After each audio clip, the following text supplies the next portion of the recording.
Actual क्या होता है कि आरएसएस की एक प्रयोगशाला है। वो हर समय इस देश में मेरी जो रीच है, मेरी अफवाहों की रीच है, वो कहाँ तक है, उसका इम्पैक्ट क्या होता है, उसके लिए कि सोशल इंजीनियरिंग के प्रयोग करते रहते हैं। आप सोचिएगा भारत के अंदर, आप सोचिए 1947 से आज 2024 तक, आप सोचिए हम हिंदू मुस्लिम ही करे जा रहे हैं, और इंडिया में कभी भी रिकॉन्सिलिएशन का डिबेट कोई पार्टी नहीं कर रही है कि हमारे अंदर रिकॉन्सिलिएशन होना चाहिए। हिंदू मुस्लिम सिख जितने भी माइनॉरिटीज हैं, हमारे बीच में एक रिकॉन्सिलिएशन प्रोसेस होना चाहिए। Instead of digging our wounds, it is better to create cemented ties. कि पार्टीशन के वुंड्स को आप खरोचते रहोगे क्या आप आगे मूव ऑन नहीं करोगे? जब ईस्ट और वेस्ट जर्मनी मिलके यूनिफाइड जर्मनी बन गए यहां पर वर्ल्ड में आपके सामने, कि भारत के प्रधानमंत्री, ये कोई कैबिनेट मिनिस्टर, कोई स्टेट मिनिस्टर स्टेटमेंट नहीं दे रहा, भारत का प्रधानमंत्री। और मेरा ये मानना है, correct me if I am wrong, कि भारत का जो प्रधानमंत्री होता है उसकी ना कोई जाति होती है, ना उसका धर्म होता है, ना उसका कोई प्रांत होता है। वो प्रधानमंत्री हम सबका होता है, पूरे भारत का प्रधानमंत्री है। हम कहां खड़े हैं इंडिया की पर कैपिटा इनकम के अंदर? We are at the bottom. $2200 वो बैंड बजा रहे हैं जीडीपी को। हम इस तरीके से एक होता है ना, प्रोपेगेंडा क्रिएट कर रहे हैं कि इंडिया इज ग्रोइंग, हमने ऑस्ट्रेलिया को पीछे छोड़ दिया, हमने यूके को पीछे छोड़ दिया, और हम जो है डेवलप्ड कंट्री बन गए हैं। एटलीस्ट मैं ये कहना चाहूंगा कुणाल का और पंकज जी, कहीं ना कहीं ये लोगों के जो दिमाग है उसके साथ खेला जा रहा है। ये लोगों के दिमाग के साथ खेल रहे हैं। आप मां से पूछो, बोलो 370 खत्म कर दी, उससे आपको क्या फायदा हुआ, तो गलगोटिया हो जाता है उनका। आप पूछिए सबसे। मैंने पाकिस्तान के कराची के लांडी जेल में बंद 36 मछुआरों को छोड़ा जाना था। 30 तारीख को उनको इंडिया आना था, उसके साथ में एक लाश को भी आना था। सभी तैयारी हो गई, बाघा बॉर्डर पर गुजरात पुलिस पहुंच गई थी, आईबी वाले पहुंच गए थे। एंड टाइम पे पाकिस्तान ने बोल दिया कि सुरक्षा कारणों से हम इनको नहीं छोड़ रहे। अब ये इतनी इंपॉर्टेंट खबर है, आपने शायद किसी अखबार में, दिल्ली के हिंदी अखबार में तो नहीं कवर करेगी। मजेदार चीज है कि आखिर ऐसा क्यों होता है कि छोड़ते छोड़ते सुरक्षा कारणों से मना कर दिया गया? क्योंकि बाकी जो लोग थे, जो 35 लोग छोड़े जाने थे, उसमें 6 महाराष्ट्र के हैं, बाकी गुजरात के। और जैसा मुझे शक है कि भारत सरकार ने बोल दिया कि इस समय इनको नहीं छोड़ा जाना चाहिए। सलाम नमस्कार, मैं हूं कुणाल पाठक और आप हैं द लखनऊ पोस्ट आज के अखबार की चर्चा में। आज से मेरे साथ एक और गेस्ट जुड़ेंगे, नेशनल बुक ट्रस्ट के पूर्व संपादक पंकज जी। अश्विनी तो मेरे साथ डेली जुड़ते ही है। स्वागत है पंकज जी, और अश्विनी तुम्हारा भी स्वागत है। धन्यवाद। सबसे पहले पंकज जी मैं ये पूछूंगा, ये मतलब दैनिक जागरण ही सबसे पहले आता है, ये हमारी पीढ़ी की सबसे बड़ी निराशा है दैनिक जागरण। और इसमें लिखा है, पहली खबर है, स्कूलों में बम की धमकी से अफरा तफरी, और इन्होंने इसको पूरे पेज में सबसे बड़ी जगह दी है। जी। मैं ये, और जबकि इसमें नीचे इन्होंने इस बात का भी इंतजार नहीं किया कि ये खबर सच्ची थी, झूठी थी, ईमेल फर्जी था, सच्चा था, क्या था। सुबह तक खबर आ गई कि ये ईमेल ही फर्जी था, गृह मंत्रालय ने ही बोल दिया। मैं बस, आप चूंकि इतने सालों तक इन चीजों से जुड़े रहे हैं, मैं ये समझना चाहता हूं कि ये अखबार कर क्या रहा है, मतलब इसका उद्देश्य क्या था? इसमें कोई हिंदू मुस्लिम एंगल है निश्चित रूप से? एक्चुअल इस मसले में मेरा और आपका नजरिया अलग है। जी। मैं किसी भी वराह या शूकर से ये उम्मीद नहीं करता हूं कि वो गुलाब के बगीचे में जाके लेटेगा। जो अखबार की नीति, राजनीतिक नीति सार्वजनिक है, उससे हमें कोई उम्मीद नहीं रखना चाहिए। और बिपिन चंद्रा जी की, जब मैं उनके साथ काम कर रहा था नेशनल बुक ट्रस्ट में, तो उनकी बात मुझे याद थी। उन्होंने मुझसे पूछा था कि आप पांचजन्य ऑर्गेनाइजर पढ़ते हो कि नहीं पढ़ते हो? तो मैंने बोला नहीं पढ़ता हूँ। क्यों पढ़ूंगा? उन्होंने उसको जरूर पढ़ना चाहिए जब हमको उनका सही तरीके जवाब देना है। तो दैनिक जागरण या पांचजन्य ऑर्गेनाइजर को केवल हमको इसलिए पढ़ना चाहिए कि हम उनकी बातों का जवाब दे सके। ठीक है? होता यह है कि जहां तक दिल्ली के स्कूल, दिल्ली एनसीआर के स्कूल, उसे नोएडा, ग्रेटर नोएडा, गाजियाबाद के स्कूल भी थे, उसमें हॉक्स ईमेल का खबर है। ये ऑलमोस्ट दिल्ली के सभी अखबारों के फर्स्ट पेज पे है। मैंने जो अखबार देखे हैं, जागरण के अलावा राष्ट्रीय सहारा, अमर उजाला, नवोदय टाइम्स और नवा टाइम्स, अच्छा, इन सभी अखबारों का फॉलोअप एक ही है कि एक रशिया के किसी वीपीएन से इसको भेजा गया है। और अच्छा, ये मुझको जो ऐसा लगता है कि मैंने कुछ साल पहले एक लेख लिखा था जी, अफवाहों को लेकर, और उसके अंदर मैंने इस चीज की संभावना व्यक्त की थी। उन दिनों एक बड़ी चर्चा चल रही थी पंजाब में कि आपके मोबाइल पे एक फोन आएगा और फोन होके आपकी स्क्रीन लाल हो जाएगी और फिर आप मर जाओगे। और वहां तक हुआ कि वहां गुरुद्वारों में माइक से अनाउंसमेंट होता था कि फला नंबर से फोन आए तो छूना मत। ऐसे अफवाहें 10 साल 20 साल पहले कानपुर के आसपास मुंह नोचवा की खबरें चली थी, या गुड़चना की। या ये एक्चुअल क्या होता है कि आरएसएस की एक प्रयोगशाला है। वो हर समय इस देश में मेरी जो रीच है, मेरी अफवाहों की रीच है, वो कहाँ तक है, उसका इम्पैक्ट क्या होता है, उसके लिए कि सोशल इंजीनियरिंग के प्रयोग करते रहते हैं। जहां तक दिल्ली के स्कूल्स में बम की बात है, पिछले 3 महीने में 3-4 स्कूल में इस प्रकार के ईमेल आने की ये कम से कम 40वीं घटना होगी। लेकिन एक साथ इतने सारे स्कूल में आने की पहली घटना थी। तो चूंकि इसके अंदर हिंदू मुसलमान एंगल तो है ही है। मैं एक अखबार में, शायद नवा टाइम्स में, जी, उसमें न्यूज में लिखा हुआ है कि ईमेल की भाषा आईएएस की भाषा की तरह है। आप समझ रहे हैं ना? तो यानी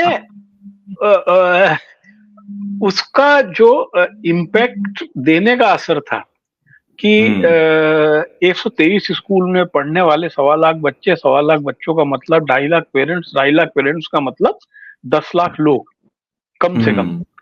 और स्कूलों के बाहर इकट्ठी भीड़, उसके दर्शक और मीडिया, और ये सब मिलाकर हम देखें तो 50-60 लोग, 60 लाख लोग, 1 करोड़ लोग स्पॉन्टेनियसली उनके दिमाग में आपने बोला कि जो कथित इस्लामिक आतंकवादी है वो आपके स्कूल पर हमला कर सकते हैं, एक चीज। और दूसरी चीज कि केंद्र में इतनी मजबूत सरकार है कि उसने आपको बचा लिया। पापा जी युद्ध रुकवा सकते हैं वाली स्टाइल में ही हुआ ही कुछ, है ना? लेकिन और जो इन्होंने वो डाला है कि ये ईमेल फर्जी है, वो बहुत छोटे से में लिखा है कि ये गृह मंत्रालय का, और ये भी लिख दिया अपनी जान बचाने के लिए, ये भी लिख दिया सुबह एक्स पर पोस्ट किया ताकि अब हमें ना ब्लेम करें कि हम हिंदू मुस्लिम ये ऑलमोस्ट सभी अखबारों में ही है। ये सभी अखबारों का तो सेम पैटर्न है। एक्चुअल क्या है कि दिल्ली एनसीआर में काम करने वाले मोस्टली जो क्राइम के रिपोर्टर हैं, वो एक साथ बैठ के एक तरीके की रिपोर्ट करते हैं। यानी एक ही टेबल पर बैठ के, तो वो आपको बहुत ज्यादा फर्क नहीं दिखाई देगा। कोई इसके अंदर ये खोजने की कोशिश नहीं करेगा कि पिछले 3 महीने में जो अभी तक अलग अलग स्कूल में 100 ईमेल आए, उस पर क्यों कभी चर्चा नहीं किया आपने इतना। सही बात, इसकी तो जानकारी नहीं लोगों को कि ऐसा हो चुका है कि 100 अलग अलग ईमेल आ चुके हैं, अलग अलग आ चुके हैं। और जो दिल्ली के टॉप स्कूल है, संस्कृत में नाम लेना अवॉइड कर रहा हूँ, लेकिन जो मोस्टली साउथ दिल्ली की स्कूल है, उसमें होता रहा है। It's not a new thing. Yes Ashwini, ये एक खबर है इसमें हिंदू में, तुमने पढ़ा होगा, ये supreme court declines to accept government petition on administrative allocation of airwaves. ये खबर पढ़ी है? हाँ, ये खबर है। और एक चीज और मैं यहाँ पर ऐड करना चाहूंगा, क्योंकि द हिंदू में सर भी आज हमारे साथ। आप देखिएगा द हिंदू न्यूज़पेपर के फ्रंट पेज पर ये कवर ही नहीं हुई है न्यूज की दिल्ली के अंदर बॉम्ब हॉक्स आया है। लास्ट में वो न्यूज नहीं है कहीं पर भी फ्रंट पेज पर। दिल्ली की जो बॉम्ब की न्यूज है वो द हिंदू ने नहीं कवर करी, और द हिंदू ने कवर किया उस न्यूज को 2nd 3rd पेज पे कवर किया है। तो हमको सर ये भी समझना पड़ेगा कुणाल कि ये जो हिंदी और अंग्रेजी के अखबारों में जो एक फर्क पैदा हो रहा है, चाहे वो आपका संपादकीय हो, आपका एडिटोरियल हो, चाहे वो आपकी फ्रंट पेज, क्योंकि फ्रंट पेज जो होता है वो एक तरीके से प्रियम्बल है न्यूज़पेपर का, वो उसका आइडियोलॉजिकल फ्रेमवर्क होता है एक न्यूज़पेपर का, राइट। और मैं हैरान हुआ कि यहाँ पर तो जो फ्रंट पेज की न्यूज है द हिंदू में वो है April gross GST taking power past 2.1 lakh crore, और जो न्यूज आपने उठाई कुणाल अभी, Supreme Court rejects plea for allocating spectrum without auction. अब यहां पर हमको समझना पड़ेगा, वी नीड टू अंडरस्टैंड कि यार ये फर्क क्यों रहा है, ये फर्क क्यों है हिंदी के अखबारों के अंदर और इंग्लिश के न्यूज़पेपर्स में, राइट। पहला सवाल ये है। दूसरा, अब हम स्पेक्ट्रम एलोकेशन की जब हम बात करेंगे, क्योंकि ये जो 2014 से पहले 2G स्पेक्ट्रम को लेके इतनी बड़ी बड़ी बातें करी गई, बहुत बड़ा घोटाला हुआ और गवर्नमेंट पूरा उसमें करप्ट थी, ब्ला ब्ला ब्ला, लेकिन आज सुप्रीम कोर्ट ने जब क्लीन चिट दे दी, लेकिन उसका डिस्कशन पब्लिक डोमेन में है ही नहीं आज। और आप एक चीज समझिए, लोगों को ये बात पता होनी चाहिए कि ये प्रॉपर सुप्रीम कोर्ट में किसी जज के पास गया ही नहीं मामला, ये रजिस्ट्री ने ही खारिज कर दिया। रजिस्ट्री ने खारिज कर दिया, ये बेंच पे नहीं गया है, ये हाँ बेंच पे ने बोल दिया है कि हाँ कि सरकार कोई रीजन देने में सक्षम ही नहीं हुई कि हम आखिरकार ये पिटीशन क्यों डाल रहे हैं, despite seeing the verdict of 2012, कि भाई 2012 में जो वर्डिक्ट आया था उसके अकॉर्डिंग आपको काम करना चाहिए था, लेकिन आप नहीं कर रहे हैं। अच्छा, एक चीज पंकज जी ये नहीं समझ में आता है कि 2012 में हम जहां थे घूम के हम फिर वहीं आ गए। सरकार, शुरुआत में ऑक्शन नहीं होता था तो ये हुआ कि 2G स्पेक्ट्रम घोटाला हो गया, हमारे कैश साहब ने बोल दिया 1,76,000 करोड़ का घोटाला हुआ, उसकी वजह से सरकार भी चली गई, मतलब one of the major reasons था इसके सरकार। आज नरेंद्र मोदी सरकार फिर से आई है ये कहते हुए कि हमें ऑक्शन नहीं करवाना, हम यूं ही देना चाहते हैं। और सुनिए क्या है उन्होंने बताया है, रीजन बताया कि सिर्फ प्राइवेट कंपनियों को ही नहीं देना होता है, हमारे पास समस्या ये है कि गवर्नमेंट के हाँ पब्लिक ड्यूटी करनी पड़ती है, आर्मी और इन सबको देना होता है ना उसमें। हाँ, रेलवे को, आर्मी को, बहुत सारे जो गवर्नमेंट और एजेंसीज हैं उन लोगों को भी उनको स्पेक्ट्रम देना होता है उसके लिए। हाँ तो सालों का वक्त तो नहीं लगता है, आप ऑक्शन करिए, बुला लीजिए, दे दीजिए, क्या दिक्कत है, कम से कम ट्रांसपेरेंसी रहेगी। नहीं तो पहले भी तो यही हुआ था, जो 2012 का जो कथित स्पेक्ट्रम घोटाला था उसमें गवर्नमेंट एजेंसीज के लिए सरकार ने अलग रख दिया था। उसमें जैसा मुझे अंदाजा 35% का फर्क रखा था, 35% एलोकेशन हुआ था रेलवे और इन लोगों को, और 65 हुआ था ओपन ऑक्शन के थ्रू। अश्विनी क्या लगता है आपको? देखिए ये जो बात, सॉरी अश्विनी आप बात करेंगे, मैं आपको बताऊं हिंदी और अंग्रेजी अखबारों की जो रीडरशिप का जो फर्क है जी, ये एक बड़ा सरप्राइजिंग है। मैं जैसे कि अभी आपको देख रहा, मैं आपको 2 अंग्रेजी अखबार मैंने आज देखे, वो शायद आप लोगों ने देखे। एक ओडिशा पोस्ट देखा मैंने उड़ीसा के लिए, और एक डेक्कन क्रॉनिकल देख रहा था मैं हैदराबाद और चेन्नई के लिए। मैं लगभग 35 अखबार दिन भर में इस तरीके के देखता हूँ। आज संघई एक्सप्रेस मणिपुर का आया नहीं ऑनलाइन, अदरवाइज उसको भी मैं देखता हूँ, एक दिन बाद आता है। हम अंग्रेजी अखबारों का जो रीडरशिप का जो नजरिया है और हिंदी अखबारों की रीडरशिप का नजरिया है, और मेट्रो सिटीज के अखबारों का नजरिया और राज्यों का नजरिया में फर्क देखें तो आपको सरप्राइजिंग बहुत लगेगा। जैसे कि यदि आप बरेली का अमृत विचार देखें या मेरठ का जनवाणी देखें, आपको लगेगा कि छोटी खबर, यानी जिसको हम खबर कहते हैं ना, जिसके अंदर पानी की बात भी है, बिजली की बात भी है, ट्रैफिक की बात भी है, वो सब होती है। अब जैसे मैं आज देखूं मध्य प्रदेश का राज एक्सप्रेस का टॉप न्यूज जो है 8 कॉलम का बैनर जिसको कहते हैं, उसमें इतनी सुंदर तरीके से उन्होंने न्यूज दी कि पिछले 1 साल में मध्य प्रदेश में 11 लाख बच्चे ड्रॉप आउट हो गए। उसमें से 46,000 बच्चे तो अकेले भोपाल राजधानी के। अब आप सोचिए कितनी बड़ी न्यूज है, बहुत बड़ी खबर है, बहुत बड़ी खबर है, बहुत बड़ी, किसी नेशनल पे नहीं आएगी। अब मैं देख रहा था कि राजस्थान पत्रिका का यदि आज हम बैंगलोर का और चेन्नई का अंक देखें, बैंगलोर के अंक में उलसुर लेक को लेकर बात है, और चेन्नई अंक में भी बात है कि इस बार वहां पे वाटर प्रॉब्लम नहीं होगी क्योंकि किस प्रकार से वहां की झीलों का रखरखाव किया गया। लेकिन आप रीजनल अखबार के अलावा नेशनल सो कॉल्ड जो नेशनल अखबार है उसमें आप देखिए कि इस समय जो जल की सबसे बड़ी समस्या है उसमें कोई समाचार नहीं मिलेगा। बिल्कुल पूरे सही। अखबार केवल बयान और यानी अधिकांश बयान दोषारोपण, उसके अलावा जो है जिसे भाई हम लोग कहते हैं अखबार जन सरोकार के लिए बिल्कुल है ही नहीं। यानी मैं एक आपको जैसे आज अधिकांश अखबारों में हीट वेव को लेके खबर है, हाँ है, ठीक heat है, wave को लेकर। ऑलमोस्ट सब में, इंग्लिश अखबारों में भी है, लेकिन कोई अखबार इस चीज की बात नहीं कर रहा है कि जो हीट वेव का असर है वो सबसे ज्यादा जिस वर्ग में पड़ने वाला है, जो देश की लगभग 12 करोड़ आबादी है, यानी जिसके अंदर गिग वर्कर्स हैं, ठेली रेहड़ी पे सामान बेचने वाले लोग हैं, ट्रैफिक पुलिस वाले हैं, डेली लेबरर्स हैं, ये 12 करोड़ की आबादी है। इनको क्या करना चाहिए, इनके पास विकल्प क्या है? आपको कुणाल मजेदार चीज बताऊं कि यदि मेट्रोलॉजिकल डिपार्टमेंट आपके शहर का तापमान 45 डिग्री बता रहा है तो जो फर्श है ना उसका तापमान 50 होता है, और जो फुटपाथ पे बैठ के सामान बेच रहा है उसका जो बेस है वो 50 डिग्री पे टिका हुआ है। सही बात तो है। हम एक खबर से भय तो पैदा कर रहे हैं, लेकिन हम अवेयरनेस नहीं पैदा कर रहे व्हाट टू डू सभी अखबारों में। पंकज जी, पहले तो मैं देखता था पानी वगैरह की सुविधा भी उपलब्ध होती थी, पानी मिल जाता था, प्याऊ मिल जाते थे, प्याऊ का पहले चलन था। अब आज ना कहीं घड़े दिखते हैं, ना प्याऊ दिखता है, कुछ नहीं दिखता। अगर किसी को पानी खरीद के 20 रुपए की बोतल कहाँ से पानी पिएगा? मेरे तो समझ में नहीं आता है वो लोग सस्टेन कैसे कर रहे हैं। एक्चुअली देखिए, पानी को क्या किया कि हम लोगों ने पानी को व्यापार बना दिया। पानी को अब जैसे आप ट्रेन में देखें, ट्रेन में आज जो मिनिमम जो बेचारा लेबर है थर्ड क्लास में सफर कर रहा है वो भी मजबूर है कि 20 रुपए की पानी की बोतल खरीदता है, जबकि उस चीज के साथ कि उसको मालूम नहीं कि वो जो पानी खरीद रहा है वो वास्तव में पैक्ड बोतल है या प्लेटफॉर्म पे किसी ने उसी को नल से भर के बेच दिया है।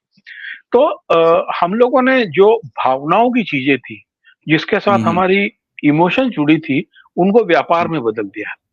तो ये इसीलिए मैं फिर लौट के आऊंगा कि हमारे जो अखबार हैं उसमें जो भावनाओं की चीजें हैं व्यापार में बदल गया। इसलिए हम पानी की चर्चा नहीं कर रहे हैं, हम हीट वेव की चर्चा नहीं कर रहे हैं, हम ये चर्चा नहीं कर रहे हैं। जैसे कि असम के एक अखबार में खबर है, पूर्वोदय समाचार में, कि वहां पर जो हरी सब्जियां हैं उनके दाम बहुत नीचे गिर गए। जो कछार का इलाका होता है, कछार में इस समय बहुत सारी सब्जियां होती है वहां पर, ठीक है। लेकिन दिल्ली के जो सो कॉल्ड बड़े अखबार हैं उसमें से किसी में आप ये खबर नहीं देखेंगे कि पिछले 15 दिन में जो तुअर या अरहर की दाल के रेट हैं वो लगभग 35 रुपए बढ़ गए। छोले के दाम 200 रुपए से ऊपर हो गए, ठीक है। प्याज के जो निर्यात के ऑर्डर दिए गए उसके बाद में प्याज के दाम का आम आदमी पे क्या असर पड़ेगा? हमारे लिए ये कितना महत्वपूर्ण है कि देखिए, आप आज की एक और खबर देखिए कि आदरणीय प्रधानमंत्री राष्ट्रपति जी का राम मंदिर का दर्शन के बहुत सारे जगह फोटो छपे। कुछ गलती से किसी एक आध अखबार ने फर्स्ट पेज पे छपा, बाकी ने सेकंड थर्ड पे छाप दिया। वो उसके पीछे की राजनीति आप समझिए, क्योंकि जैसे ही द्रौपदी मुर्मू जी का रामचंद्र जी का दर्शन करने का फोटो आता है तो तत्काल दूसरा आता है कि ये आखिर हुआ क्योंकि क्या राहुल गांधी बार बार इस पे अटैक कर रहे थे इसलिए करना पड़ा।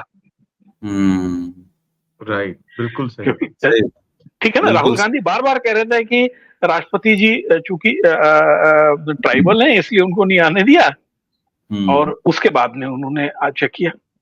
अब इसमें एक चीज और आप देखिएगा कि यदि 2 महीने बाद राष्ट्रपति जी रामचंद्र जी के मंदिर के दर्शन करने जाती हैं तो वो धर्मद्रोही देशद्रोही नहीं हुई। तो यदि राहुल गांधी या सोनिया गांधी 2 महीने या 2 महीने बाद जाएं या ना जाएं तो उनके धर्म पे आप सवाल क्यों खड़े करोगे? क्योंकि ये बहुत जल्दबाजी में लिया हुआ फैसला है, और ये दुधारी मार कर रहा है। इसलिए अधिकांश जो अखबार हैं जो सरकारी मीडिया पे चलते हैं उन्होंने इस खबर को अंदर किया। और आप देखिए अखबारों की, राजनीतिक दलों की और टीवी एंकर्स की बेईमानी, चैनल्स की बेईमानी। एक चैनल ने आज दिल्ली के सभी अखबारों में फुल आधे पेज का एक विज्ञापन दिया है। हम्म। नरेंद्र मोदी का टीवी इंटरव्यू प्रसारित होगा, ठीक है। उसके टीवी अंदर 9। चैनल से ज्यादा नरेंद्र मोदी का फोटो है। मैं चैनल का नाम लेने को अवॉइड कर रहा था। कोई बात नहीं, अब आप टीवी देखिए, 9 भारत देखिए छपा हुआ it is just like political advertisement, और जी। इसका पैसा राजनीतिक दल के खर्चे में जुड़ना चाहिए। एग्जैक्टली। तो बिल्कुल हम लोग जो अखबार निकाल रहे हैं, मैं आपको, आप लोग शायद जानते होंगे कि अखबार को जो विज्ञापन मिलते हैं, यदि पतंजलि लगातार विज्ञापन दे रहा है तो it is just by two promote their political ideology. बहुत सारे जो व्यापारिक घराने, औद्योगिक घराने, उन पर प्रेशर रहता है कि आपको फलाने मीडिया हाउस को विज्ञापन देना है, और वो विज्ञापन उसके खाते में जोड़ता है एडवर्टोरियल के रूप में। तो इसीलिए अखबारों से जन सरोकार की जो आज आप खबरें में, दिल्ली के आप 5 अखबार उठा लीजिए, 5-6 अखबार जो हिंदी के मैंने देखे, आपको हर खबर की भाषा एक लगेगी, भाषा एक लगेगी। बिल्कुल सही नो बात। Change in the language. बिल्कुल। अश्विनी, आपने क्या पढ़ा आज जो आपको एक बात मैं यहाँ पर ऐड करना चाहूंगा, जो मैंने फर्क देखा, महसूस किया, जब से वर्ल्ड इनइक्वालिटी लैब की रिपोर्ट आई है थॉमस पिक्टी साहब की, तो आप देख रहे हैं कि जो इंग्लिश न्यूज़पेपर्स हैं, चाहे वो द हिंदू हो, इंडियन एक्सप्रेस हो, उसमें एक डिबेट शुरू हो गया है इनइक्वालिटी को लेके, असमानता को लेके। जैसे आज आप द हिंदू देखेंगे तो द हिंदू ने अपने एडिटोरियल के अंदर इनइक्वालिटी को जो सपोर्ट कर रहे थे, जहां से डिबेट शुरू हो रहा है, इनहेरिटेंस टैक्स होना चाहिए, वेल्थ टैक्स, जिसपे हमारे प्रधानमंत्री जी ने कहा कि ये जो है मिडिल क्लास को और अमीर लोगों को लूट लिया जाएगा, जो राहुल गांधी ने अपने मैनिफेस्टो में कहा है। आज उसका जवाब आया। वहीं पर इंडियन एक्सप्रेस के अंदर आप देखेंगे, इंडियन एक्सप्रेस के एडिटोरियल के अंदर आज जेती घोष, जो at present university of Massachusetts के अंदर इकोनॉमिक्स की प्रोफेसर हैं, पहले जेएनयू के साथ अटैच थी, आज उन्होंने उसका रिप्लाई किया है इनइक्वालिटी के ऊपर, कि जब ब्राजील जैसी country, south African country, south Africa, Brazil, Spain जैसी कंट्रीज इस बात पे they have started deliberately discussing कि why not tax the wealthy rich people। आप समझिए, इस भारत के अंदर आप सोचिए, इस तरीके का पैराडॉक्स पैदा हो रहा है कि एक भारत का उद्योगपति अपने बच्चे के प्री वेडिंग शूट में 1000 करोड़ रुपया खर्च कर देता है, और दूसरी तरफ हमारे यहां हजारों लाखों करोड़ों लोग हैं जिनके पास 3 वक्त का खाना भी सरकार मुहैया नहीं करवा पा रही है। तो ये एक पैराडॉक्स क्रिएट हो रहा है। हमने जब भारत की संकल्पना करी थी, उस वक्त हमारा जो कॉन्स्टिट्यूशन फाउंडिंग फादर्स थे, उन्होंने भारत के कॉन्स्टिट्यूशन में कहा India is a welfare state. तो अगर आज के प्रेजेंट टाइम में अगर वो देख रहे होंगे, कौन सा वेलफेयर स्टेट बन गया भाई। हमारे यहां पर जैसे भी आपने कहा, पानी तक पीने के लिए हमको 20 रुपए की बोतल लेनी पड़ रही है। आप सोचिए, रेलवे जो भारत का पब्लिक गवर्नमेंट ऑफ इंडिया का पीएसयू है, वहां पर पानी की सुविधा मुहैया करवाना सरकार की जिम्मेदारी बनती है, और वहां पर पैसेंजर अपनी जेब से जो है पानी की बोतल खरीद रहा है। आप समझिए। और इनइक्वालिटी पर आप देखिए, आपको याद होगा गौरव वल्लभ जी, आज उन्होंने उसको क्रिटिसाइज किया इनइक्वालिटी, वर्ल्ड इनइक्वालिटी लैब को, और कहा है कि इनहेरिटेंस टैक्स एक तरीके से कांग्रेस का जो है तरीका है अमीर लोगों को, मिडिल क्लास को टॉर्चर करने का। उसका बहुत अच्छा फिटिंग रिप्लाई आया जेती घोष का, जो मैं चाहूंगा आप एक बार डिस्कशन में लेके आए। Would like to share it with you. बहुत अच्छा, बहुत बढ़िया, बिल्कुल, आप बताइए उसको please. I want to share it with all. जी प्लीज। ये आज का इंडियन एक्सप्रेस है, ये मैं दिखाना चाहूंगा। This is Indian express of today, जहां पर जेती घोष ने बहुत अच्छा एनालिसिस कहा है कि जब आप वेल्थ टैक्स की बात करते हैं, जब आप वेल्थ टैक्स को, हम आपको ये नहीं कह रहे हैं मिडिल क्लास को टैक्स कीजिए, हम उन लोगों को टैक्स करने के लिए कह रहे हैं जो बिलियनियर्स हैं। आज आप सोचिए, भारत के अंदर 365 लोग बिलियनियर हैं। अगर हम 365 लोग comes out to be zero, जो बिलियनियर्स की पॉपुलेशन है कम्स आउट टू बी 0.001%। अगर हम 0.001% को टैक्स करें तो इतना पैसा हम इकट्ठा कर सकते हैं that we can run welfare schemes for 50% population of this country. लेकिन अब आप सोचिए, हमारा प्रेजेंट पॉलिटिकल डिस्कोर्स क्या है। हम इस बात को भी कहां ले गए, हिंदू मुस्लिम में ले गए इस बात को भी। हमने इस बात को कहां जोड़ दिया? कास्ट मैटर से जोड़ दिया, SC ST OBC से जोड़ दिया। एक और चीज मैं आज कहना चाहूंगा, एक और मैं न्यूज पे डिस्कशन करना चाहूंगा, क्योंकि पंकज जी भी यहाँ बैठे हुए हैं। आप सोचिएगा, भारत के अंदर आप सोचिए 1947 से आज 2024 तक, आप सोचिए हम हिंदू मुस्लिम ही करे जा रहे हैं। और इंडिया में कभी भी रिकॉन्सिलिएशन का डिबेट कोई पार्टी नहीं कर रही है कि हमारे अंदर रिकॉन्सिलिएशन होना चाहिए, हिंदू मुस्लिम सिख जितने भी माइनॉरिटीज हैं, हमारे बीच में एक रिकॉन्सिलिएशन प्रोसेस होना चाहिए। Instead of digging our wounds, it is better to create cemented ties. और आज ये आर्टिकल आया द हिंदू के अंदर प्री पार्टीशन, कि पार्टीशन के वुंड्स को आप खरोचते रहोगे क्या आप आगे मूव ऑन नहीं करोगे? जब ईस्ट और वेस्ट जर्मनी मिलके यूनिफाइड जर्मनी बन गए यहाँ पर वर्ल्ड में आपके सामने, राइट? प्रॉब्लम्स, लेकिन हम क्या कर रहे हैं? आप सोचिए, कल हमने जो डिस्कशन किया कुणाल आपके साथ, कि भारत के प्रधानमंत्री, ये कोई कैबिनेट मिनिस्टर, कोई स्टेट मिनिस्टर स्टेटमेंट नहीं दे रहा, भारत का प्रधानमंत्री। और मेरा ये मानना है, correct me if I am wrong, कि भारत का जो प्रधानमंत्री होता है उसकी ना कोई जाति होती है, ना उसका धर्म होता है, ना उसका कोई प्रांत होता है। वो प्रधानमंत्री हम सबका होता है, पूरे भारत का प्रधानमंत्री है। और उसको आधिकारिक रूप से सरकारी प्रवक्ता माना जाता है, सरकारी सबसे मुख्य प्रवक्ता होता है सरकार का। उसने कहा ये सब, और उनके वक्तव्य इस तरीके से आ रहे हैं। आप सोचिएगा कि भारत की 20% आबादी को आप हाशिए पे ले जाना चाहते हैं। ये बहुत बड़ा प्रश्न चिन्ह बन रहा है कि भारत किस दिशा में जाएगा, हमारा भारतीय समाज जा कहां रहा है। वो कह रहे हैं मैं मरते दम तक मुस्लिम आरक्षण नहीं देने दूंगा। What A nonsense he is talking यार। इस चुनाव का जो मुद्दा है, मुझे लगता है आज नहीं तो कल हमको इनइक्वलिटी पे बात करनी पड़ेगी, क्योंकि एक ही सिस्टम में एक ऑफिस में काम करने वाले लोग जिसकी एक की मिनिमम आय 12,000 है, और जो दूसरा हेड पे बैठा है उसकी मैक्सिमम आय 5 लाख रुपए है। मैं गवर्नमेंट सिस्टम की बात कर रहा हूं। तो आप सोचिए कि आप उससे एक स्तर पर सोचने की, एक भारत पे सोचने की बात कैसे कर सकते हैं। अब आप देखिए कि मेरे सरी का इंसान जो अभी तक एक सिस्टम में नौकरी करता था, हम लोग ऑलमोस्ट 2.5 महीने की सैलरी अपनी इनकम टैक्स में देते रहे, और जो डे टू डे का जो चीजें हैं वो तो हम देते ही रहे, ठीक है।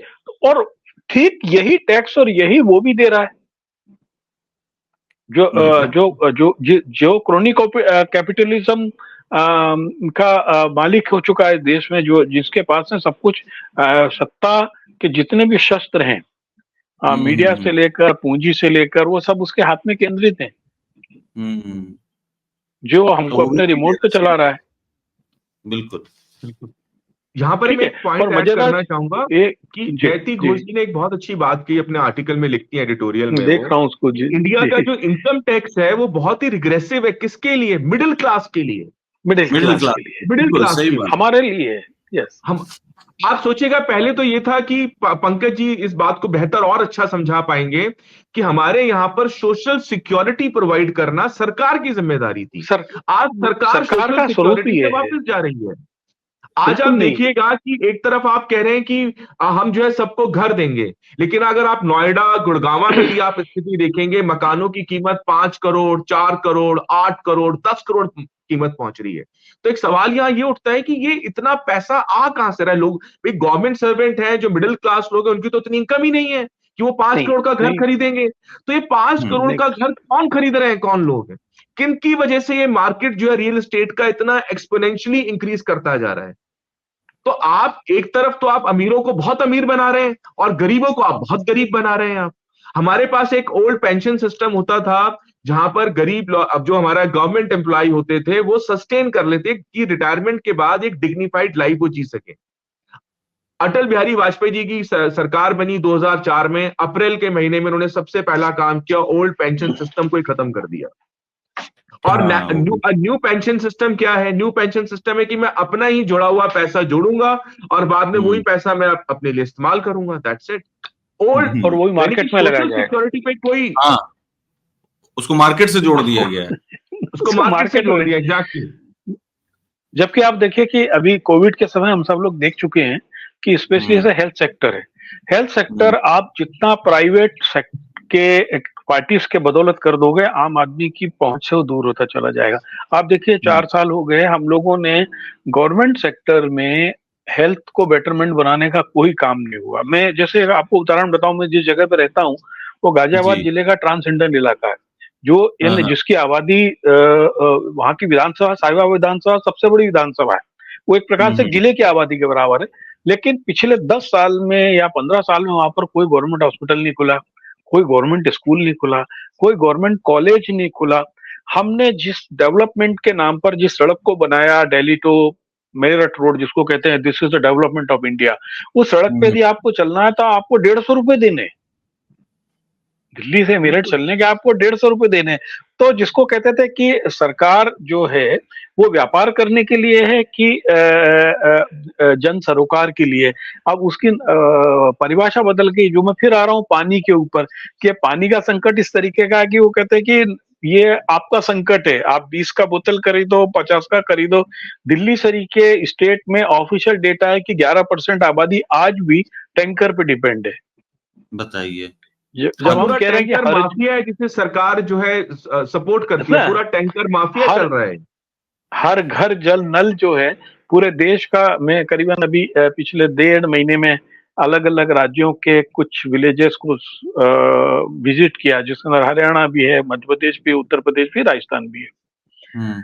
जिन गांव में इन्होंने आंकड़ों में बोला कि हमारा हर घर नल योजना सफल हो गई है, उन सभी हम्म। गांवों में पाइप पड़े हैं, टंकी पड़ी है, ठेकेदार का पेमेंट हो गया है।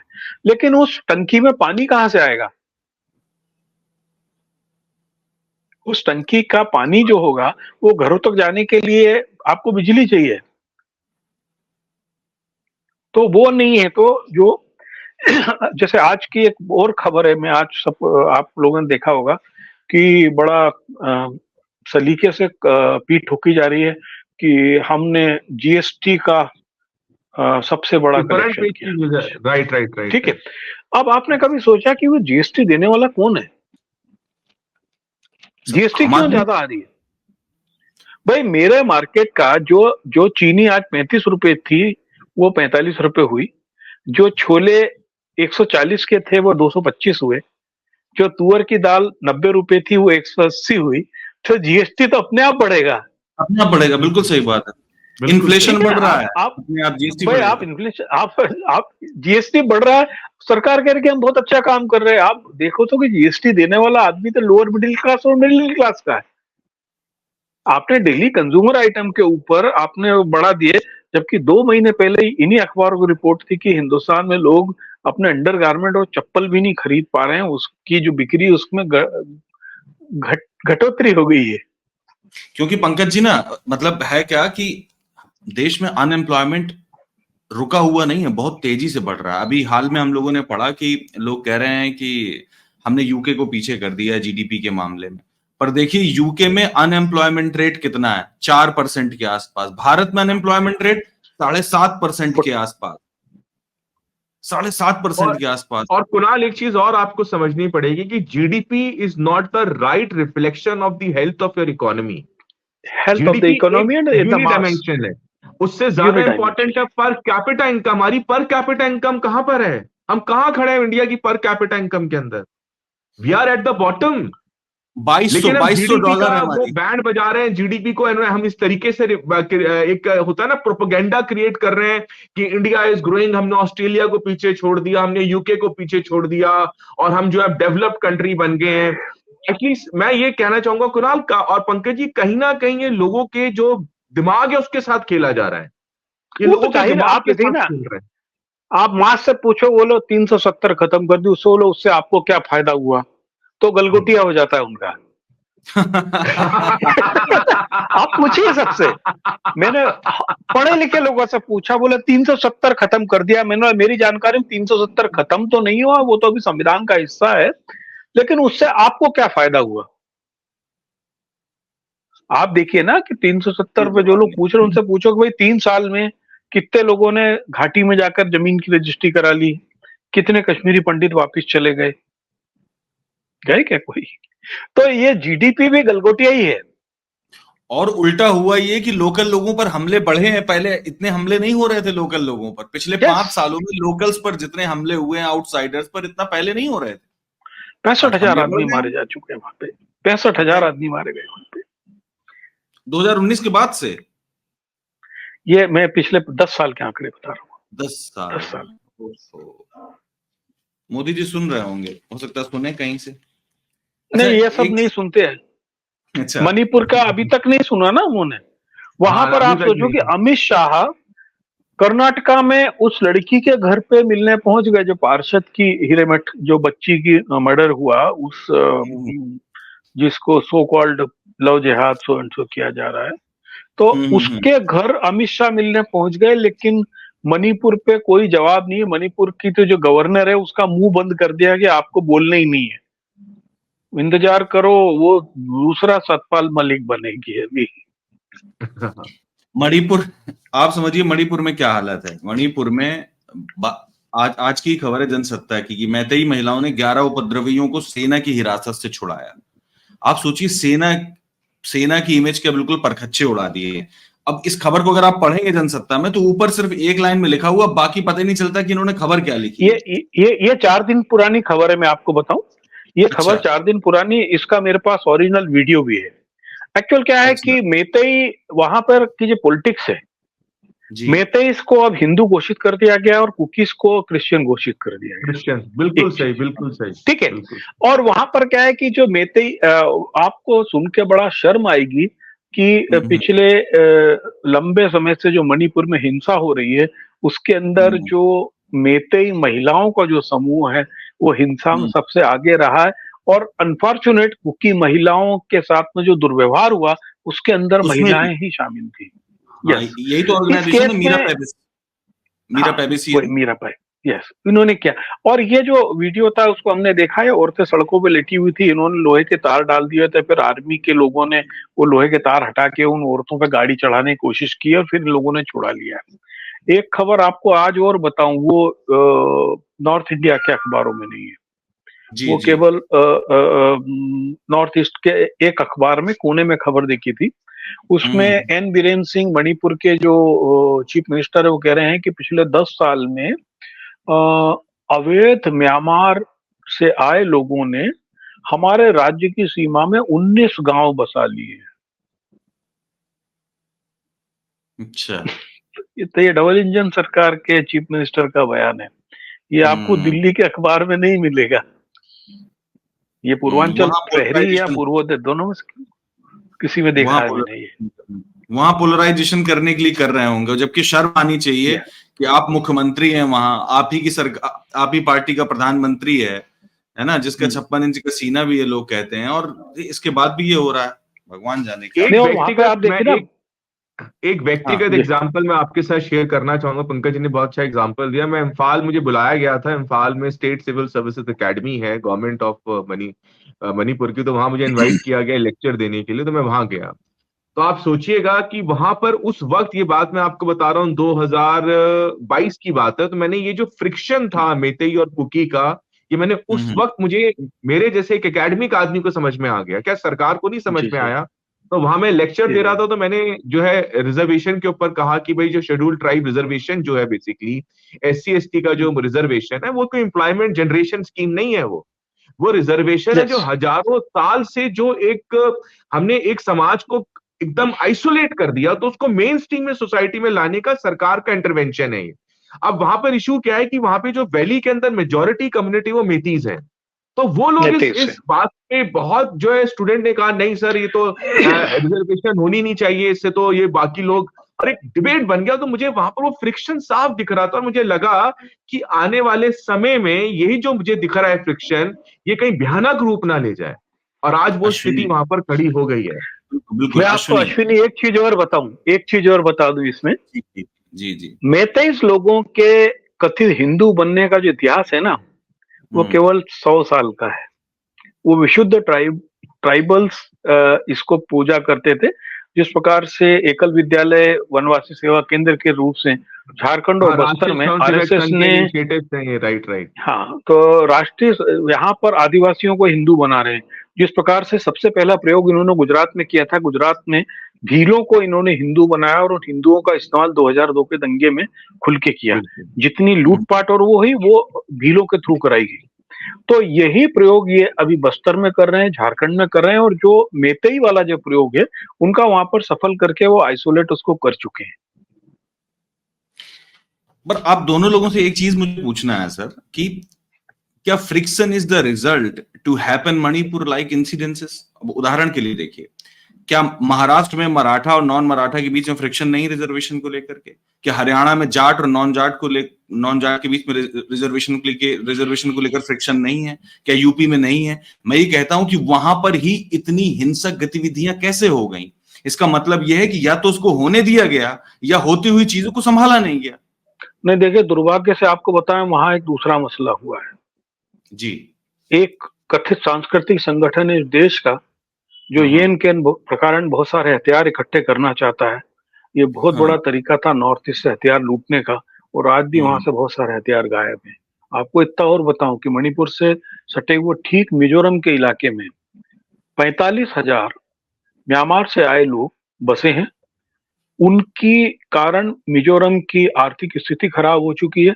वहां का चीफ मिनिस्टर और वहां के मिनिस्टर लगातार सेंट्रल गवर्नमेंट को चिट्ठी लिखते हैं कि भाई हमको इन लोगों को ऑफिशियल रिफ्यूजी घोषित करने का वो दिया जाए, क्योंकि स्टेट गवर्नमेंट रिफ्यूजी नहीं घोषित कर सकती है। सेंट्रल गवर्नमेंट अब चूंकि उन लोगों का जो कल्चरल रिलेशन है, आपको जानकर आश्चर्य होगा कि मिजोरम और मणिपुर का जो म्यांमार से लगा हुआ बॉर्डर है, उससे पूरी बस्ती तमिलों की भी है। Can you believe it? Yes. तो यानी अभी वो भी तब मालूम पड़ा कि जब पिछले लास्ट ईयर की लगभग इसी समय घटना, वहां पे 2 तमिल लड़के म्यांमार पुलिस की गोलीबारी में मारे गए। तो चूंकि वहां पर क्या है, बॉर्डर पे लगभग 35 किलोमीटर तक ये लोग इधर उधर चले जाते, ऑटो रिक्शा भी चले जाते, जिसको अभी ये लोग बार बेटिंग कर रहे हैं। तो वो बहुत कल्चरली डाइवर्ट इलाका है, ऐसा नहीं है, ठीक है ना? संवेदनशील ज्यादा है ना? तो जाहिर देखिए जो भी इलाका डाइवर्सिफाई होगा वो सेंसिटिव होगा। प्रकृति में भी जहाँ डाइवर्सिटी ज्यादा होती है वहां पर संवेदनशीलता होती है। जहाँ भाषाई विविधता होती है उसमें भाषाओं को सहेज के रखना और उसकी शुद्धता को बनाए रखने की संवेदनशीलता होती है। जहाँ पर बहुत सारे जातीय ग्रुप होते हैं वहां पर भी एक संवेदनशीलता होती है कि हम सभी लोग उनकी भाषा, उनके संस्कार और उनका सम्मान करें, ठीक है ना? और जहां भी उस सम्मान के में दखल होता है तो वहां पे कलह होते हैं, ठीक है। मणिपुर, आपको बताऊं कि आप लोग बहुत यंग हैं, जब इस देश में एड्स का हल्ला हुआ था, ये 90 के आसपास की बात है, तो मणिपुर उस समय सबसे आगे था एड्स के मामले में।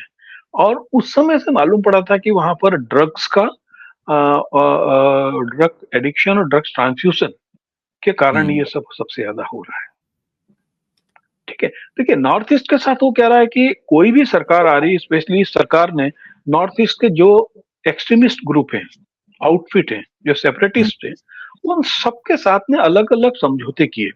खास करके असम का जो मुख्यमंत्री है, असम का मुख्यमंत्री तो पूरे नॉर्थ ईस्ट पे राज इसीलिए कर रहा है कि उसने मोस्टली एक्सट्रीमिस्ट और जो सेपरेटिस्ट हैं उनको अपने साथ मिला रखा है।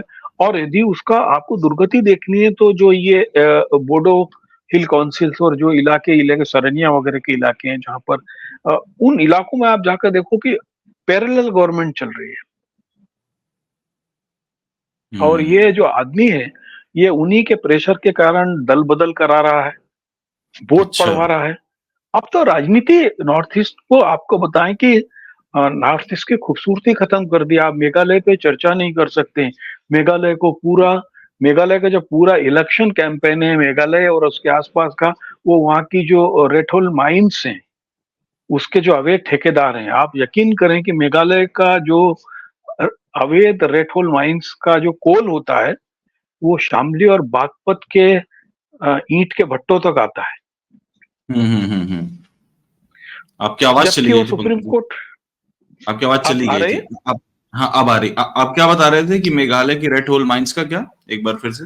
मेघालय के रेड माइंस से जो अवैध रूप से कोयला निकलता है, वो उत्तर प्रदेश के शामली और बागपत के जो ईंट भट्टे वहां तक आता है। और वहां से यहाँ तक जब आता है तो जाहिर है कि उस स्तर पर राजनीतिक मिली भगत होती है, और उस पैसे से बहुत सारी राजनीति चल रही है। मैं आपको बता रहा हूँ कि आने वाले 10 साल में आप मेघालय को खत्म होते हुए देखेंगे, कल्चर ये सॉरी इकोलॉजिकल डाइवर्सिटी को लेकर आप खत्म होते देख लेंगे। वहां इस तरीके का मैच किया है। तो आपका जो पुराना अनुभव है, आप ये बता सकते हैं कि पिछले 10 सालों में नॉर्थ ईस्ट ज्यादा अनस्टेबल हुआ है, जिसको ये बता रहे हैं कि हम नॉर्थ ईस्ट को ज्यादा इंक्लूसिव बना दिया, हम नॉर्थ ईस्ट की बातचीत करने लगे, नॉर्थ ईस्ट को मेन स्ट्रीम में ले आए, तो असल में नॉर्थ ईस्ट बेसिकली ज्यादा अनस्टेबल हुआ है पिछले 10 सालों में। Am I right? मुझको ऐसा लगता है कि हमने नॉर्थ ईस्ट में पिछले 10 सालों में नफरत को ज्यादा बो दिया, और एक हिस्से को हम लोगों ने सरकारी प्रश्रय देकर दूसरे हिस्से को थोड़ा सा दबाकर उसको घोषित किया, और उसके कारण आपको बताएं इसके लॉन्ग टर्म परिणाम बहुत खराब मिलेंगे। जो आज लोग कह रहे हैं कि हम घुस के मारते हैं, हम ये करते हैं, नॉर्थ ईस्ट में एक आध सर्जिकल स्ट्राइक हुई है जो इन्होंने की, और वो भी केवल इसलिए की क्योंकि बर्मा गवर्नमेंट से इंटरनली उनके पैक्ट चल रहे थे, आप यहाँ पर आकर इन लोगों को के ऊपर अटैक करें। तो एक खबर पे आज और चर्चा करना चाहूंगा, शायद आप लोगों को दिल्ली के किसी अखबार में, अंग्रेजी अखबार में भी नहीं दिखी होगी। वो एक इंपॉर्टेंट खबर थी लेकिन किसी अखबार ने कवर नहीं की। वो अखबार में खबर थी केवल दैनिक अजीत पंजाब में। अच्छा, ठीक है। वो लगातार 3 दिन से फर्स्ट पेज पे खबर है। पाकिस्तान के कराची के लांडी जेल में बंद 36 मछुआरों को छोड़ा जाना था। 30 तारीख को उनको इंडिया आना था, उसके साथ में एक लाश को भी आना था। वो लाश महेश की है। महेश जो वो पालघर जिले का एक फिशरमैन था, 45 ईयर का। वो 3 साल पहले पकड़ा गया था, उसकी सजा नवंबर 2022 में पूरी हो गई थी, लेकिन उसको छोड़े जाने में डिले हो रहा था, और 16 मार्च को उसकी डेथ हो गई थी वहां की जेल में। सभी तैयारी हो गई, गुजरात पुलिस बाघा बॉर्डर तक गई। देखिए क्या होता है कि जब भी कराची की सरक्रिक सीमा के आसपास पकड़े गए मछुआरों को छोड़ा जाता है तो उनको सड़क के रास्ते ही छोड़ा जाता है, एक नियम है। तो कराची से उनको ट्रेन से लाहौर लाते हैं, ओवरनाइट जर्नी होती है, और फिर लाहौर से बाघा बॉर्डर, और बाघा बॉर्डर पे हैंड ओवर करते हैं। बाघा बॉर्डर पर गुजरात पुलिस पहुंच गई थी, आईबी वाले पहुंच गए थे। एंड टाइम पे पाकिस्तान ने बोल दिया कि सुरक्षा कारणों से हम इनको नहीं छोड़ रहे। केवल लाश जो थी, यस, केवल जो लाश थी वो आई है, और वो कल शाम को वो लाश पालघर जिले में उस व्यक्ति के, महेश जो फिशरमैन है, उसके घर पहुंच गई, और उसका अंतिम संस्कार प्रशासन ने इस तरीके से करवाया कि बहुत सारे लोगों को हल्ला ना हो। अब ये इतनी इम्पोर्टेंट खबर है, आपने शायद किसी अखबार में, दिल्ली के हिंदी अखबार में तो नहीं कवर करेंगे, यहाँ लखनऊ में भी कहीं नहीं। तो मजेदार चीज है कि आखिर ऐसा क्यों होता है कि छोड़ते छोड़ते सुरक्षा कारणों से मना कर दिया गया, क्योंकि बाकी जो लोग थे, जो 35 लोग छोड़े जाने थे, उसमें 6 महाराष्ट्र के हैं, बाकी गुजरात के हैं। और जैसा मुझे शक है कि भारत सरकार ने बोल दिया कि इस समय इनको नहीं छोड़ा जाना चाहिए,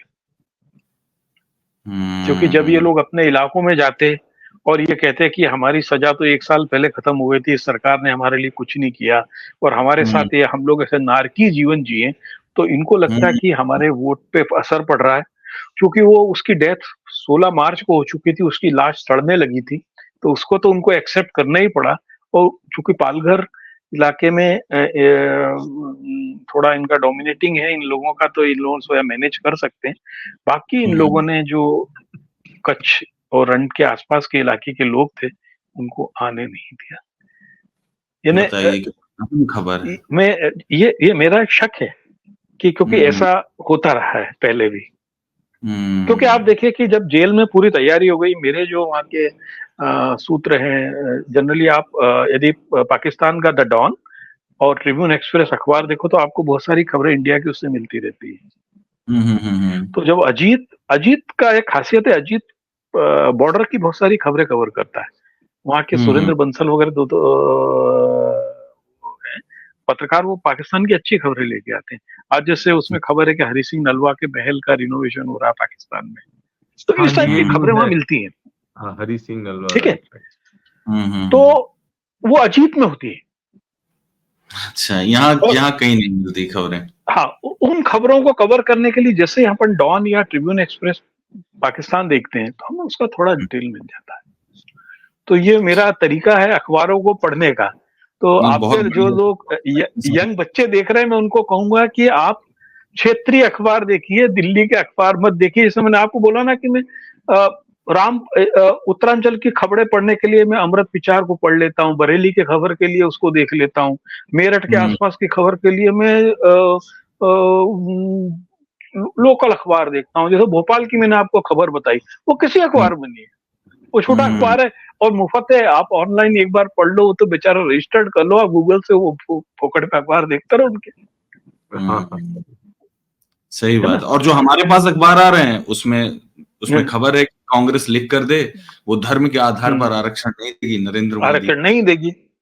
लिख कर दे। और कांग्रेस कह रही है कि आप ही लिख कर दो कि आप 50% से ज्यादा बढ़ाओगे आरक्षण। दोनों एक दूसरे से लिख के मांग रहे हैं। हाँ, लेकिन दैनिक जागरण ने उसको प्राथमिकता नहीं दी। वो बहुत छोटी सी खबर लिखी कि जयराम रमेश ने कहा। दैनिक जागरण से आप उम्मीद मत करो, जैसे मैं उससे कोई उम्मीद नहीं रखता हूं। मैं उसको केवल इसलिए पढ़ता हूं कि what is the news line of RSS in this matter, में केवल उसको इसीलिए देखता हूं। पर कम से कम लोग, आम लोग ये समझ से देखना चाहिए। कम से कम आम लोग लेकिन जैसे एक अखबार को मैं चर्चा करना चाहूंगा हिंदी के, अमर उजाला को। अमर उजाला में हर दिन एक खबर जलवायु परिवर्तन और पर्यावरण को लेकर जरूर होती है, और बड़ी इंपॉर्टेंट खबर होती है। हो सकता है वो एजेंसी की खबर होती है, लेकिन उसको वो 6, 7, 8वें पेज पे जरूर देते हैं। ये मुझे उस अखबार की खूबसूरती लगी। प्रभात खबर, देखिए आज प्रभात खबर नहीं छपा 1 मई के कारण, और लोकमत समाचार महाराष्ट्र का, ये भी 1 मई दिवस के कारण 2 अखबार नहीं छपे हैं। अदरवाइज इन अखबारों में आपको लोकल न्यूज बहुत मिलेगी। प्रभात खबर में स्पेशली नदी तालाब की खबर भी बहुत मिल जाती है, पॉलिटिकल खबरों के अलावा। वहां पे स्पेशली वो एक ऐसा अखबार है जिसको आप देखोगे उसके अंदर जैसे क्रिश्चियंस त्योहार को लेकर जो होता है वो एक एक पेज पूरा देते हो। तो हम हमारे जो स्पेशली यंग एस्पायरेंट है, उनको इस देश को समझने के लिए बाहर के अखबारों को जरूर देखना चाहिए। हमको समझ में आएगा कि खबर के पीछे क्या चल रहा है। बिल्कुल। अश्विनी, एक खबर ये आपकी नजर में आई है जिसमें क्या हुआ है कि लखनऊ की है खबर, बेसिकली हो सकता है आपकी नजर में आई हो, कि एक मैन होल को साफ करते हुए एक पिता और पुत्र दोनों की मौत हो। मतलब बाप भी अंदर गया था मैन होल को साफ करने के लिए, सीवर को, और बेटा भी गया था, और दोनों खत्म। बेटा नहीं, बेटी है, डॉटर है। इसमें पुत्र लिखा है इसमें, लेकिन वो लड़की है वो। नहीं, आप सुनिए, तो इसमें लिखा है मैन होल में उतरे पिता और पुत्र की मौत, मृतक सुशील ये जो है बेटा है, और मृतक सोबरन ये उसका जो पिता है। ये लखनऊ की घटना है। मैं दिल्ली के सभी अखबारों में बेटी पढ़ा है मैंने। अच्छा, यहाँ ये ये टाइम्स ऑफ इंडिया में भी यही है शायद, डॉटर ही है ना। सब जगह डॉटर लिखा हुआ, आई डोंट नो क्या हुआ उसमें। अब वो ये लोग तो सुशीला को सुशील कर सकते हैं। हाँ, ये हो सकता है, पर क्योंकि इसमें कोई अरेस्ट भी हुआ है। अच्छा। हाँ, इसमें अरेस्ट भी हुआ है और इसमें कंपनसेशन। अश्विनी, आपको याद होगा वो 2013 का मैनुअल स्कैवेंजिंग एक्ट जो था, जिसमें पूरी स्कैवेंजिंग एक्ट के अंदर ये प्रोहिबिटेड है कि human being should not be allowed to go inside the man hole for cleaning it. ये टोटली प्रोहिबिटेड है। लेकिन मैंने जैसे कल हम बात कर रहे थे, जैसे आपका स्ट्रीट वेंडर्स एक्ट, हमने एक्ट बना दिया लेकिन उसका इम्प्लीमेंटेशन नहीं है। मैनुअल स्कैवेंजिंग एक्ट बना दिया लेकिन इम्प्लीमेंटेशन नहीं। और हमारे समाज की संरचना इस तरीके से की जा रही है कि इंडिया का कैंसर है ये। और हैरानी की बात ये हो रही है, नेशनल इलेक्शंस में इस कैंसर पर कोई बात ही नहीं कर रहा है। मैं बार बार ये कहता हूं कि भारत के अंदर एक सोशल रेवोल्यूशन होना चाहिए, ताकि जो हमारी सोशल कैंसर जो हमारी सोसाइटी में प्रेजेंट है, इस कैंसर का इलाज किया जा सके। आज भी आप सोचिए, भारत का इलेक्शन 75 साल के बाद भी 2 फैक्टर्स पे डिपेंड कर रहा है, रिलीजन और कास्ट, बस कुछ भी। कास्ट।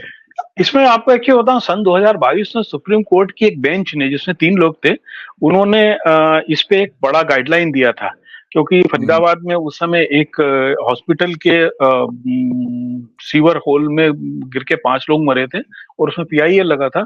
तो सुप्रीम कोर्ट ने एक पूरा गाइडलाइन दिया उसमें कि इसमें किसी को नहीं उतारना है, यदि वो उतरेगा तो उसके पास में क्या क्या इक्विपमेंट होना चाहिए, और उसमें ये भी है कि यदि कोई कैजुअलिटी होती तो इसमें अकाउंटेबिलिटी और रिस्पॉन्सिबिलिटी क्या होगी, और प्लस इसमें मिनिमम कंपनसेशन क्या होगा। ये 2022 की एक पूरी गाइडलाइन है उसको लेकर। बिल्कुल और ये बहुत दुर्भाग्य की बात है कि आज भी भारत में मैनुअल स्क्वेंजिंग में हम लोगों को इस्तेमाल, और ये जो कम्युनिटी है जो इसमें इन्वॉल्व है, वो समाज पे हाशिए पे खड़ी हुई है। सोचिए आप, हाशिए पे आज भी हाशिए पे खड़ी। आप सोचिए कुणाल और पंकज जी, कि भारत में कॉन्स्टिट्यूशन मेरे को इस बात की आजादी दे रहा है कि मैं वोट डाल सकता हूं 18 साल की, लेकिन मैं अपनी मर्जी से इंटरकास्ट मैरिज नहीं कर सकता। इंडिया में इंटरकास्ट मैरिजेस आज भी टैबू हैं सोसाइटी के अंदर। आज भी लोग, अगर मैंने देखा है कई जगह, जब मैं अपने इंजीनियरिंग डेज में मैंने देखा कि बहुत लोग थे, अगर कुछ बच्चे थे जो आते थे, उनसे आप पूछो नाम क्या है, तो थोड़ा असहज हो जाते थे अपनी, क्योंकि आप जब सरनेम पे फोकस कर रहे हो तो दे हैव टू एग्जैक्टली। ये और ये इश्यूज होते हैं जिन पर इलेक्शन होना चाहिए, लेकिन हमारा इलेक्शन आज हो गया हिंदू मुस्लिम के ऊपर, इलेक्शन हो गया कास्ट के ऊपर, लेकिन इसके पीछा कैसे छोड़े। हाँ जी, आपने शादी को लेकर बात की तो एक खबर आज और भी अखबारों में है, जस्टिस बीवी नागरत्न वाला। जस्टिस बीवी नागरत्न वाला वो मेरे हिसाब से वो मूर्खता का डिसीजन है, जिसमें कहा है कि यदि आप 7 फेरे नहीं लेते हो तो आपकी हिंदू एक्ट के तहत शादी नहीं होती है।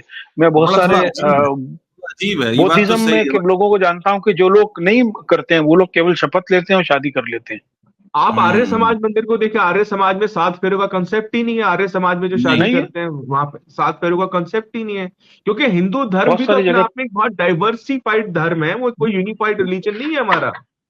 बहुत सारी जगह 5 फेरों की शादी होती है, बहुत सारी जगह 4 फेरों की शादी होती है। है ना पंकज जी, मैं एक चीज पूछना चाह रहा था कि वो एग्जैक्टली डिसीजन है या उनका ऑब्जर्वेशन है उसमें, क्योंकि मैंने एक जगह परसों पढ़ा था। एक्चुअल क्या होता है कि देखिए, होता यह है कि एपेक्स कोर्ट जो होता है वो हमारे जो कॉन्स्टिट्यूशन के एग्जिस्टिंग सिस्टम है उनकी एक समीक्षा करता है। They can not make any law, they just explain or give clarification on the existing law and the system।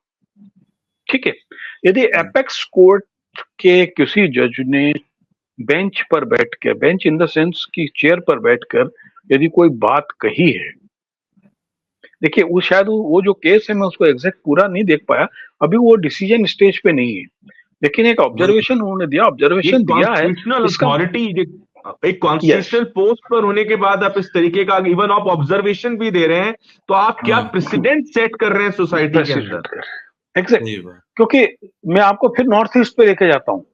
Hemanta ने पूरा इस समय इलेक्शन का मुद्दा बनाया हुआ है कि हम बहुविवाह नहीं होने देंगे। ठीक है, मैटर ही है, लेकिन हेमंता के इलाके में ही जो ट्राइबल बेल्ट है और उससे सटे हुए नॉर्थ ईस्ट के बेल्ट है, उसमें एक आदमी का 8 से 10 शादी करना बहुत सामान्य चीज है। जो वो कलिको पुल जिन्होंने सुसाइड कर लिया था अरुणाचल प्रदेश के चीफ मिनिस्टर ने, उसकी शायद 15 बीवियां हुआ करती थी ऑन रिकॉर्ड में। तो हम जो बात वो कहते हैं कि एक निशान एक विधान, आप एक निशान एक विधान में इनको भी लेकर आओगे भाई, ये मेरी शादी को आप कैसे तय कर सकते हो कि मैं ऐसे ही करूंगा। बिल्कुल सही बात है। और यहाँ पर मैं जोड़ना चाहूंगा कि बैरियर एल्विन थे, उन्होंने स्टडी करी ट्राइबल्स के ऊपर, उन्होंने बड़ी अच्छी बात कही थी कि अगर हम इन ट्राइबल जो नॉर्थ ईस्ट में इनकी डाइवर्सिटी को रिस्पेक्ट नहीं करेंगे तो it can create a threat to India's integration. ये बात मुझे समझ नहीं समझ रहे इस बात को। जो हम अभी बात कर रहे थे मणिपुर और मेघालय और मिजोरम को लेकर, उसमें दिक्कत क्या हो रही है कि हम उनकी विविधता के सम्मान नहीं कर पा रहे, उसको एक रंग में रंगना चाहते हैं, और वहां जो कॉन्फ्लिक्ट है वो इसी मसले को लेकर है। बिल्कुल। सही बात। ठीक है, आज की चर्चा यहीं खत्म की जाए, काफी टाइम हो गया, हाँ, हम लोगों ने ठीक ठाक बातचीत धन्यवाद। की। और पंकज जी के साथ बातचीत करके फायदा ये मिला कि हमें उन अखबारों के पहली बात तो नाम पता चले जिनके नाम नहीं मालूम थे, और जानकारी तो मान लीजिए ब्याज है। और ये पता लगा कि भारत को समझने के लिए क्षेत्रीय अखबारों की भूमिका क्या है। बिल्कुल। अब ये अच्छा ये रहेगा कि पंकज जी रोज हमारे साथ रहेंगे और हम लोग डेली इस बात का फायदा उठाएंगे। धन्यवाद। नमस्ते। Thank you.